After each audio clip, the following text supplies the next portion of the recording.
안녕하세요 여러분, bienvenue dans tous les jours coréens. Aujourd'hui, on va parler d'un sujet qui peut sembler simple en apparence, mais qui peut vite devenir un casse-tête. La différence entre 입니다 et 이에요, 예요. Vous pensez peut-être que c'est noir ou blanc, formel ou informel, mais en réalité, c'est bien plus subtil que ça.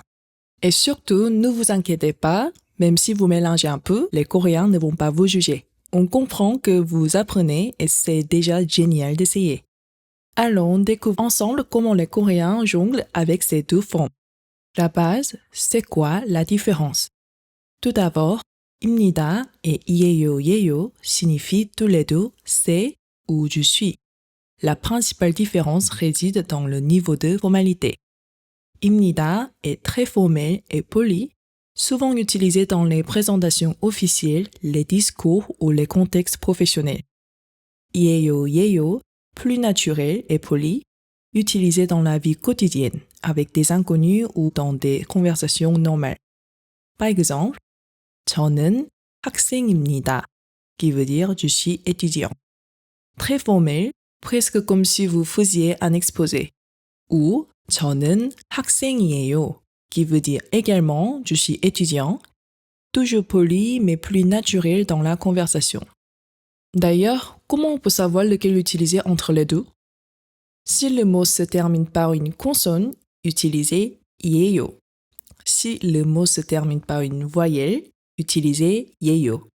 Par exemple, 저는 의사입니다, qui veut dire je suis médecin. Forme très formelle. 저는 의사예요, qui veut dire également je suis médecin, mais forme plus naturelle.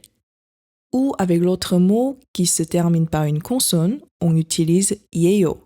Donc ça va être 저는 학생이에요, qui veut dire je suis étudiant. Mais en vrai, les natifs font quoi alors? C'est là que ça devient intéressant. En théorie, on pourrait croire qu'on utilise uniquement 입니다 dans les situations formelles et 이에요, 예요 dans les conversations du quotidien. Mais en pratique, beaucoup de Coréens mélangent les deux. Situation professionnelle mais pas trop rigide. Par exemple, avec un collègue, 저는 마케팅팀에서 일하고 있어요, qui veut dire je travaille dans l'équipe de marketing. Ici, on privilégie le naturel. Mais devant un client, ce sera plutôt 저는 마케팅팀에서 일하고 있습니다, qui veut dire la même chose, mais plus formel et poli. Lors d'une présentation ou d'un discours public, 저는 서영입니다, 반갑습니다, qui veut dire je suis 서영, enchanté, utilisé devant une grande audience. Mais 저는 서영이에요, 반가워요, qui veut dire la même chose, mais dans un cadre plus détendu. Dans une conversation avec un inconnu, 저는 여행객이에요, qui veut dire je suis un touriste, c'est assez courant. Mais 저는 여행객입니다, qui veut dire la même chose, mais c'est un peu trop formel dans ce contexte. Bref, l'important est d'adapter votre ton à la situation et à votre interlocuteur. Si vous êtes dans le doute, 이에요, 예요 passe généralement très bien. En résumé, 입니다 est idéal pour les situations professionnelles ou très formelles, tandis que 이에요, 예요 est plus naturel et fluide dans la conversation.